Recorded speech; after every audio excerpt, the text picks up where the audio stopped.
গত সানডে আমরা চলে গেছিলাম বাঙালিয়ানা মেলায়, যেটা বসেছে বাগুইআটিয়া জোড়া মন্দির মাঝখানে, ঠিক 44 বাস স্ট্যান্ডটার পিছন দিকে। আর সেই দিনটাই ছিল লাস্ট ডে মেলার, আর প্রচণ্ড বেশি ভিড় ছিল।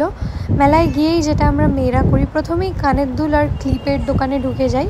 সেখান থেকে আমি দুটো কানের দুল কিনে নিই, আর একটু ওভার প্রাইসড ছিল, মানে মোটামুটি সব কিছুর দাম 50% বাড়ানো ছিল। 10 টাকার জিনিস 15 টাকা, আর 1000 টাকার জিনিস 1500 টাকায় বিক্রি। তো মেলাতে যেটা হয়েই থাকে, দাম বেশিই থাকে ন্যাচারালি। এখানে অনেক রকমের কাস্টমাইজড টি শার্ট ছিল, ব্লাউজ ছিল, শাড়ি ছিল, কালেকশন কিন্তু টপ নচ, খুব ভালো ছিল। তারপর একটু ফাংশন দেখে নিই।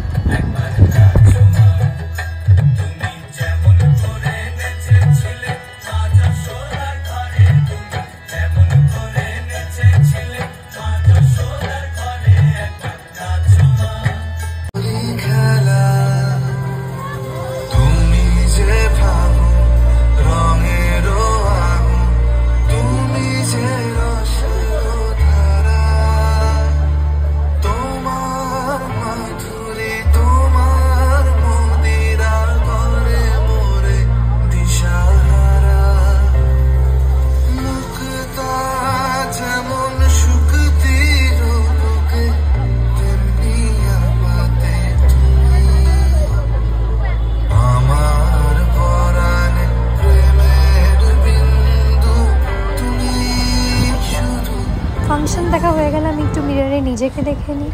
তারপর নিজেকে দেখা হয়ে গেলে একটু খাবার দাবারের দোকানে ঢু মেরে নিই।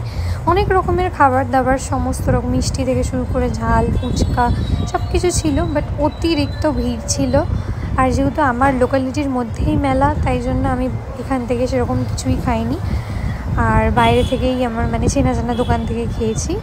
তারপরে মোটামুটি মেলা ঘোরার পরে এখানে একটা অদ্ভুত রকমের আকর্ষণীয় জিনিস আমি দেখতে পেয়েছি। সেটা হলো গিয়ে একটা অন্ধকার প্যান্ডেলের মতন জায়গা, যেখান থেকে ভেতরে ঢুকে গিয়ে দেখছি এখানে সিনেমা চলছে পুরনো দিনের, আর বেশ অনেক মানুষজনই বসে বসে কিন্তু সিনেমার মজা নিচ্ছে। তো এটা আমার কাছে একটু ইউনিক লেগেছিল। ভিডিওটা ভালো লেগে থাকলে চ্যানেলটাকে সাবস্ক্রাইব আর ভিডিওটাতে একটা লাইক করে দেবেন। Do visit next time in this মেলা। এটা প্রতি বছরই হবে। দেখা হচ্ছে পরের ব্লগে। বাই।